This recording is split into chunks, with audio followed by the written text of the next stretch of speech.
Hey guys, how's it going? And welcome back to The Same Wavelength. Man, that's like an awesome title. I don't know if you guys like it as much as I do, but I really like that title. So that's what I'm gonna go with for now. The Same Wavelength. It sounds pretty awesome to me. So, I mean, if you guys like it, be sure to let me know. If not, come up with a better name, because I don't have one. So, I thought about the logistics of this program for a bit, and I've decided to sort of split it up so you don't have to listen to a long 20-minute segment, because I know people can get really bored if they're listening to something for 20 minutes. So I'm gonna split it into maybe 2, maybe 3 5-minute segments, which doesn't make sense when you think about it, because 3 times 5 does not equal 20, neither does 2 times 5.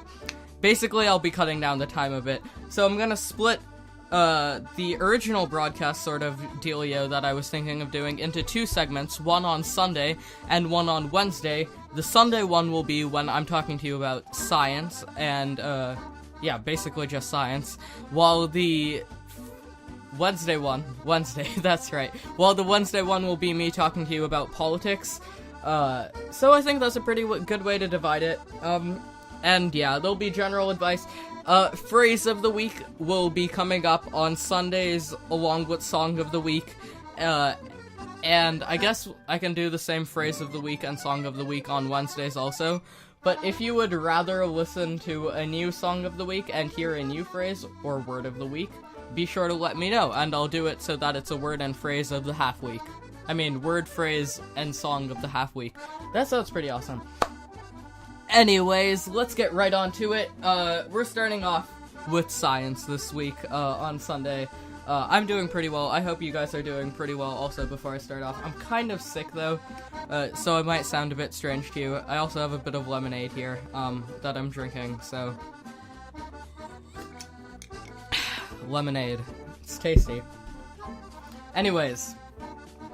In a groundbreaking achievement, chemists successfully capture moving images of a single molecule as it vibrates and shifts from one quantum state to another.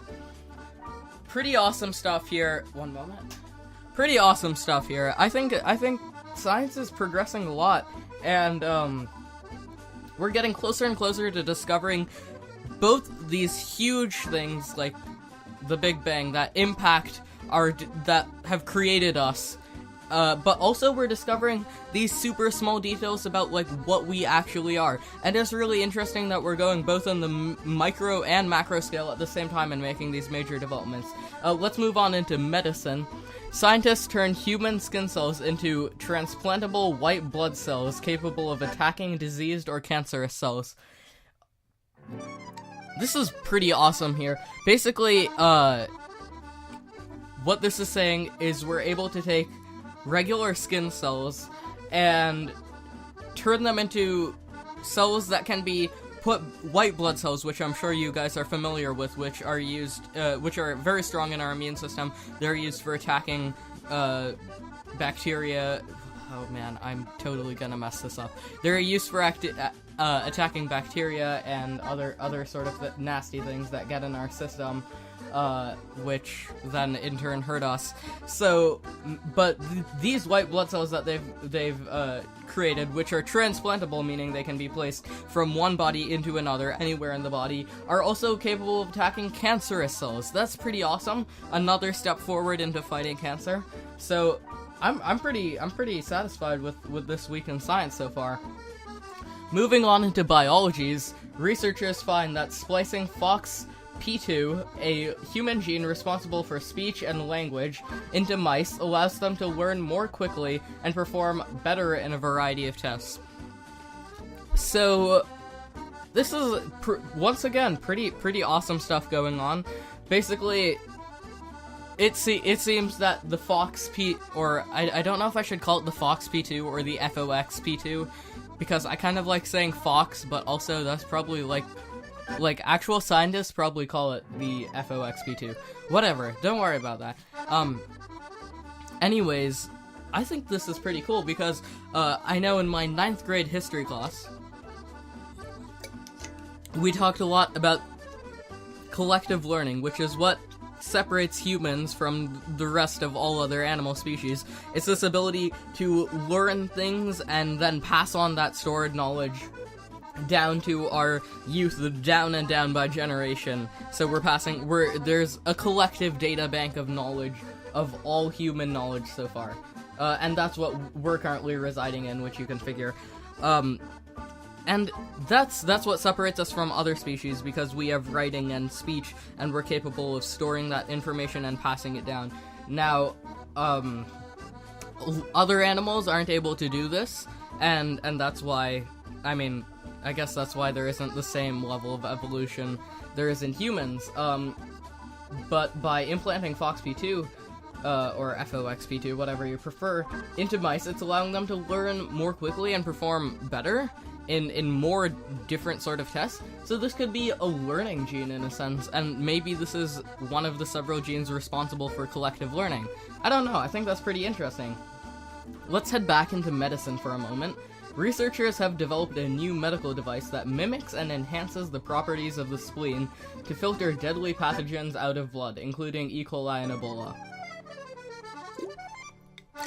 We've been hearing a lot about both E. coli and Ebola in current events recently. I don't know if you've been paying attention, but there have been lots of cases of Ebola spreading. There have been some cases actually in the United States, mainly through health workers in the Middle East African region where Ebola currently sprung up. And they've brought it over to the US, but that's all being maintained. There are also cures coming out for both of these. And E. coli, I believe 3 small children in eastern Washington were sort of caught sick, made sick by a certain strain of E. coli. Sorry, not Ebola. So I think it's pretty awesome that we're finding new ways to, well, it's a medical device, it's not our actual spleen, but they found a way to create basically a super spleen. And that's really cool because we're getting more and more sick as we progress, because super germs, basically. Because for all the medicines we make, the germs also are adapting. That's basic evolution. The stronger germs survive, the weaker germs get,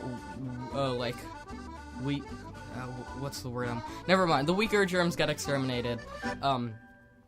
So I think that's pretty awesome that we're finding more and more ways to adapt to these stronger and stronger viruses, bacteria, etc. However, we also need to consider the fact that with the devices like this, we're still going to be making bacteria and viruses stronger and stronger every time around. It's sort of like a vicious cycle, but what can you do? Awesome progressment though in science.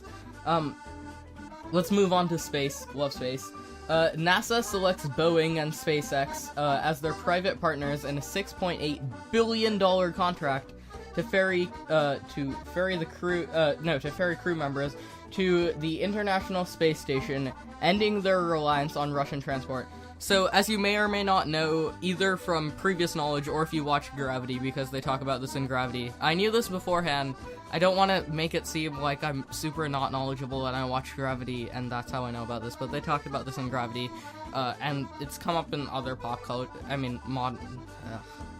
modern culture, sort of that thing, in like TV shows and stuff like that, but it's also fairly common knowledge. So we're used to using Russian transport to get onto the International Space Station, like Soyuz capsules, namely. But you may know that Boeing recently created SpaceX, which is a new form of shuttle to carry members. It's the basic same concept as the Soyuz, as it is a shuttle to ferry people back and forth from the International Space Station.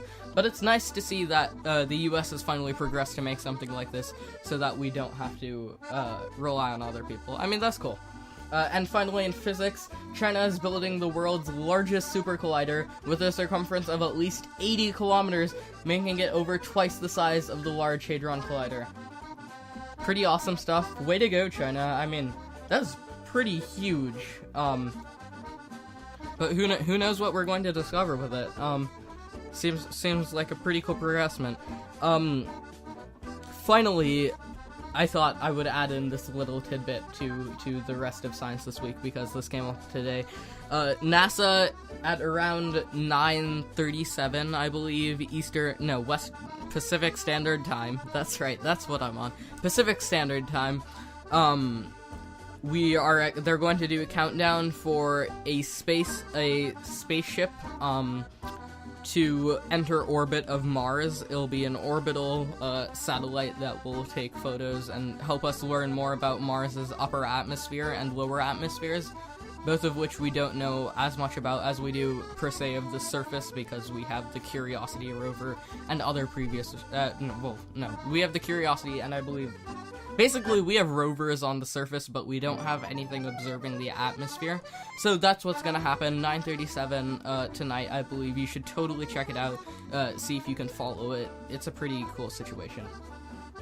Anyways, that's gonna be our week in science. Stick around on Wednesday when I'll be giving you the week in politics. Be sure to... Alright, let's get to our phrase/word of the week. Our word of the week this time around is verbare partiamento. I believe this is an Italian-rooted, Latin root word, that is, which means a partition or distribution, especially of slaves, also an assessment of taxes. I don't know if you guys love this word, but I totally love this word. It's so ridiculous, and no one would ever use it. But it's a word, like, why? I guess you might use this in, like, history class, so that's why I picked it, because we're doing American history this year.